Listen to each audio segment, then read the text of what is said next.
Hello there. I'm making this video as a sort of catch-all voice guide for general use. This is for people who want to change their vocal range, regardless of their gender, identity, regardless of their designated, yada yada, all that stuff.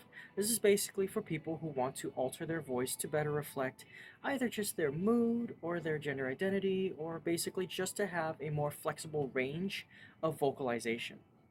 I'm not a professional. Let me preface this video by saying that. This is just what I have learned as both a trans woman and a classically trained actress. So I'm gonna have a bit of a skew, a slant towards, feminizing one's voice, but as a designated male at birth, um, I do have experience with lower vocal ranges, and I can help with that as well. So the important thing is first and foremost, your throat pliability. What that means is that the muscles right here in your throat, which is obviously what we speak from, um, are often set in a way when we speak by default.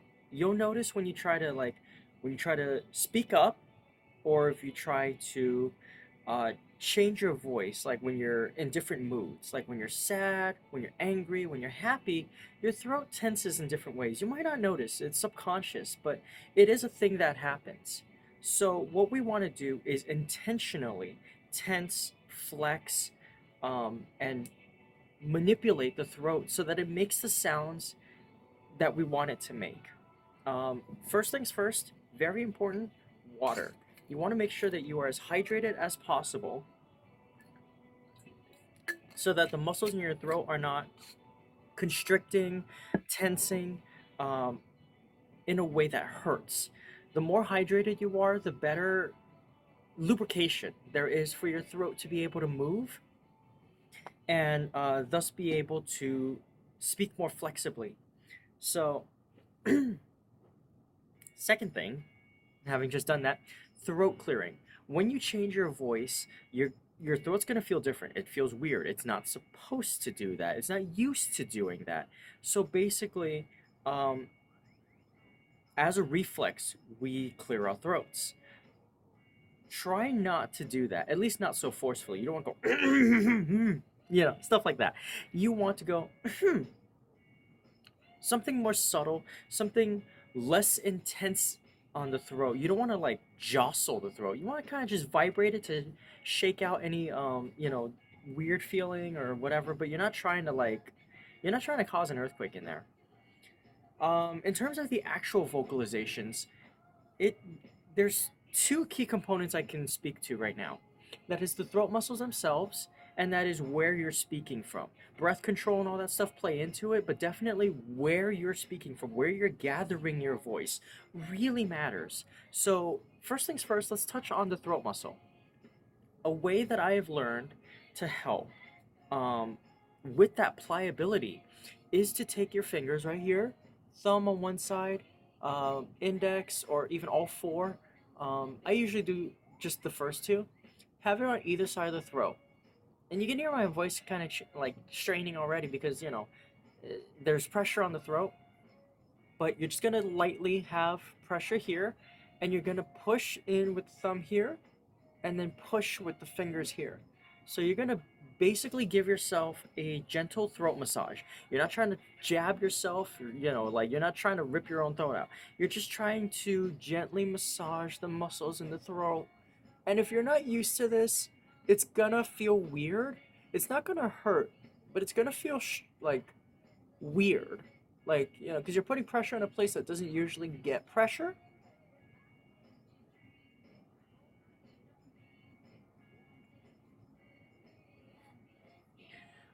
And basically, when I first did it, I heard clicking.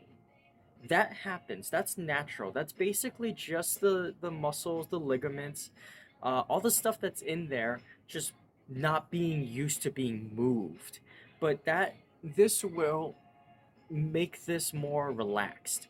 Um, you're gonna go side to side, and then you're also gonna just pull it down.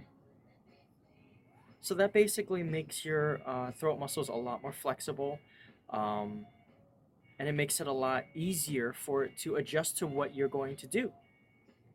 Um, so, for example, I can now speak in a higher range a lot easier as a result of both just my training and also because of the throat massage. Um, so, the idea is you're going to do that about 5 to 10 times on either side. Um, you don't want to do it too much at once. If you feel you need to, you can do it at intervals in terms of like do it 5 to 10 times and then like a couple hours later drink some water, do it again, just to keep it nice and limber, stuff like that. It's like stretching. Um, the second and more important big component is where you're speaking from. Now, what does that mean? What that means is we all speak from different places. Some of us speak from the chest, some of us speak from like the sinuses. That's why some people have nasally voices. Some people speak from the gut. If you're trying to speak in a higher range like I am, then you're going to want to speak from the throat or a little bit higher, like somewhere in the face. You don't want to go too high and get nasally, but you can go a little bit like around right here or like right here. Or, if you want to sound like a little bit of a low voiced woman, you can be a little bit right here, stuff like that. Um, and if you want to sound more masculine, you definitely want to push your voice down. Now, I know that sounds weird, and it takes conscious effort at first, no matter which direction you're going. But when you're trying to sound more masculine, when you're trying to deepen your voice, you want to speak more from the chest. You want to speak more from the chest. Or if you want to speak even lower and sound even deeper, you're going to want to speak from the gut, like right down there. You just want to really have kind of that not necessarily the vocal fry, but you want to sound deep. You get what I'm saying? So, a lot of that comes from breath control. So, normally when we breathe, what have we been taught? Breathe in through the nose, out through the mouth, chest expansion, chest compression, right? So it's like that. Well, here is where my classical training comes into play, and we actually speak from the diaphragm when we speak. So what that entails is sucking in breath through the mouth, subtly, of course. You don't want it to look like Kirby, like going, but you do want to like inhale from your lips, like just, and you can see my diaphragm is expanding. It's more, you know, bigger out here because the air is in here now. And then you exhale through the mouth.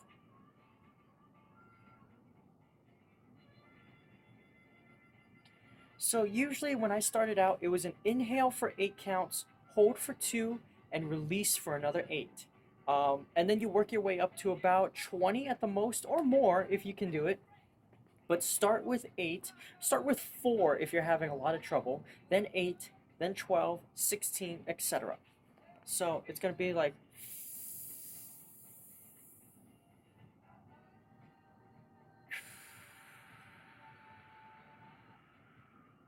that. You're just going to do that. Just practice that breathing. What you really want to do is just get that breath control. Get control of your breath into the diaphragm and then exhale. Because by doing that, you can speak for longer times um, without having to take in another breath, reset. Um, because when you have to take in a breath, when you have to stop, your voice kind of resets back to its default state. And if your default state's not where you want it to be, then you're going to have to kind of consciously push it down or push it up, stuff like that. And it kind of makes the process a lot more of a hassle than it should be. So that diaphragm, that breath control really helps you be able to speak for longer periods of time in the voice range that you want to speak, if that makes sense. Um, Another thing that really helps is, again, so we've covered the hydration, we've covered the throat massage, we've covered the diaphragm. Vocalization practice is super important. This is not something that's going to come with quick results. This is not something that you can just intuit and just kind of have it happen. It can, but it's a very rare case, and most people have to put actual effort into practicing. So, start off with vocalizations. Just focusing where your breathing is coming from, focusing on where your voice is coming from. So start off with like paying attention to your voice coming from the stomach and just feeling the stomach muscles tense and move as you speak. If you're trying to go deeper, or just focus on the throat muscles and how it tenses and how it flexes and moves when you speak. Um, if you're trying to speak more femininely, but just be careful that you're not straining either of them. You don't want to start off doing a speech. Start off doing a sentence or two, maybe reading a passage from a book, a snippet online, just something to get used to that vocalization range, something that's going to help you be able to do that. And you're going to train it up and just do it more and more, longer periods of time. Make sure to hydrate. Give yourself breaks too, because as with any other muscle, if you overdo it, you're just going to burn it out. So stuff like that will really help you along the way. Um, those are about the most important tips that I have, the ones that I learned that have really had an effect on me and really changed the way that I speak. Because I will admit, I used to sound like this all the time. And now I sound like this. So it's just a matter of, again, practice, focus, and just taking care of yourself. It's not going to be instant. It took me about a month to even sound like this, and then another like 6 months or more. No, no, no. It took me about 6 months to have this as my default range.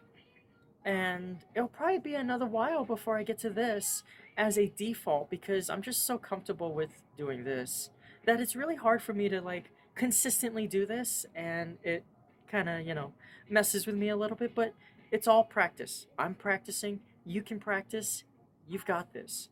No matter what your voice goals are, whether it's for transition, whether it's just for performance, whether it's whatever it is that you want to do, I hope that these tips helped you find your voice and at least get you started on the road.